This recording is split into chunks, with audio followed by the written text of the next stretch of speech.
Chacun dans sa psychose, du 21 juin 2017.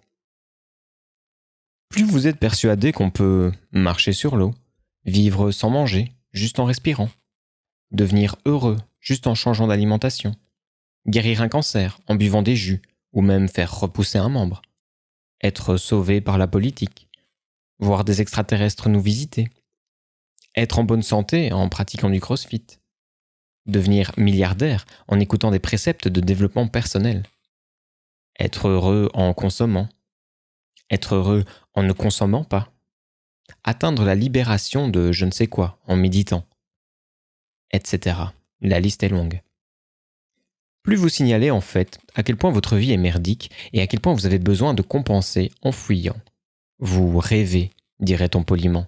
Vous vous réfugiez dans la psychose, dirait-on sans détour. Tout ne se vaut pas. Mais comment le faire comprendre à quelqu'un qui est malheureux et qui veut fuir dans un monde dont il sait, au fond, que c'est un monde fictionnel, mais qui lui permet de supporter la vie, de tout juste la supporter? Et comme tout le monde est plus ou moins très malheureux, tout en faisant semblant pour la plupart d'être cool, d'être bien, alors il faudrait être tolérant et ne pas juger la psychose de chacun, même si elle est extrême et que cela dégénère de jour en jour. Le monde va mieux, hein, depuis que vous méditez. Ouh là là, qu'il va mieux. Il faudrait être Charlie. Ça veut dire quoi, être Charlie? Ça signifie qu'on doit éviter de tout juger, sauf ce qui dérange nos maîtres, pour lesquels vous devez toujours prendre parti. Être Charlie, c'est chacun fait ce qu'il veut, du moment que la soumission au dieu fric reste pleine et entière. C'est le nivellement par le bas, avec une confusion totale des valeurs, une confusion totale entre la santé mentale et la folie, entre le réel et l'imaginaire. Rappel, si vous êtes malheureux, c'est à cause du monde réel. Fuir ce monde, en essayant de faire comme si votre fuite était un choix de vie autre, n'arrange pas les choses.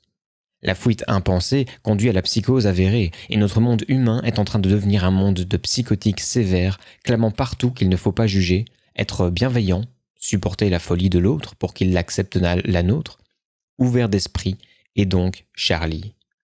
Ok, mais si vous ne changez pas le monde réel, si vous ne mettez pas les mains dans le cambouis, au lieu de vous enfermer devant la TV en rêvant que des respirationnistes peuvent exister, étant en communication quantique avec les dieux, vous ne changez pas les causes de votre mal-être. Vous ne faites que les confirmer par votre immobilisme.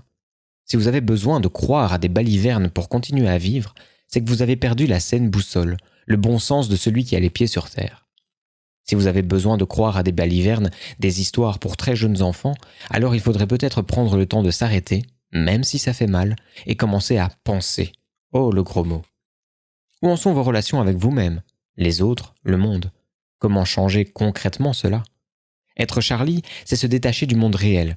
Et c'est bien pratique si vous l'abandonnez, ce monde réel. Pour vous qui avez peur de la vie, et pour ceux qui vous dominent, et qui en font ainsi exactement ce qu'ils veulent. Et vous exploitent en rigolant. Devant tout ce foutoir, il est important de secouer les fesses de ceux qui se font enfiler tous les jours par eux-mêmes, leur imaginaire de compensation, et par les dominants, qui ont besoin de pantins rêveurs, mous et inactifs pour, eux, posséder le vrai monde. Ils ont su éliminer la concurrence en l'envoyant paître, moutonnière, au pays des psychoses Charlie. Et on le fait, on secoue leur cul tout mou, en leur donnant les clés du savoir. Ouvrir les yeux des gens, les aider à remettre un peu d'ordre, en faisant tomber les décors de ce théâtre de folie et de douleur, c'est ça être authentiquement bienveillant. C'est pas Charlie, c'est sûr, et c'est tant mieux. Certains diront que leur monde illusoire est réel, est la vraie réalité. C'est qu'ils ont oublié, on leur a fait oublier, qu'il existe une norme de santé mentale et physique, et qu'elle est assez facile à démontrer. Mais les gens perdus, paumés, se laissent facilement berner par des farfelus encore plus psychotiques qu'eux, et qui deviennent dangereux parce qu'on les croit et qu'on les suit. Dans un monde Charlie, la norme disparaît, et n'importe quel dingue, assez charismatique, prendra en charge votre désespoir, votre finalement envie dévorante d'être aimé, compris, pour vous conduire vers une folie encore plus extrême. Dans un monde Charlie, le paumé défend le fou et se soumet à lui. Et il se soumet à ceux qui savent bien où est le vrai pouvoir, là où l'on peut saisir le monde et le transformer. Un esprit apaisé par la psychose, c'est-à-dire l'esprit d'une grande partie des humains aujourd'hui, c'est un esprit qui ne sera jamais en paix, car le corps, lui, sait. Oublie le corps, oublie ta matérialité et ton esprit pourrira. quelle que soit la radicalité de ta fuite dans l'imaginaire. C'est sans issue. Il est temps de prendre Charlie, de le retourner et de faire avec ses fesses ce qu'il a fait avec les tiennes.